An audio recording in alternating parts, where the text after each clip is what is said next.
দক্ষিণ জেলায় দলত্যাগ প্রক্রিয়া অব্যাহত। সোমবার ৩৯ মনু বিধানসভা কেন্দ্রের চালিতাছড়ি দীনেশ মজুমদার পাড়া থেকে সিপিআইএম এর বেদাকা অঞ্চলের নেতা সুভাষ ভৌমিক ও সন্তোষ দেবনাথ বেশ কয়েকজন ভোটারকে নিয়ে বিজেপিতে যোগদান করলেন। ৩৯ মনু মণ্ডলের সভাপতি বিপুল ভৌমিকের হাত ধরে এই যোগদান প্রক্রিয়া সম্পন্ন হল।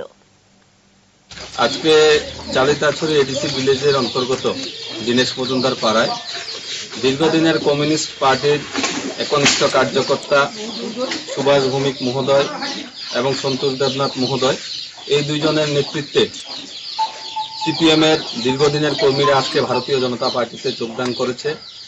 শুধুমাত্র দেশের প্রধানমন্ত্রী মাননীয় নরেন্দ্র মোদীজি যে সবকা সাথ সবকা বিকাশের কথা বলছেন, সেটাকে সামনে রেখে আমাদের রাজ্যের মাননীয় মুখ্যমন্ত্রী প্রফেসর ডাক্তার মানিক সাহা মহোদয়ের নেতৃত্বে যে জনমুখী সরকার চলছে, সেই সরকারের যে উন্নয়নমূলক প্রকল্পগুলি সেগুলো সর্বস্তরের মানুষ যে সুবিধা পাচ্ছে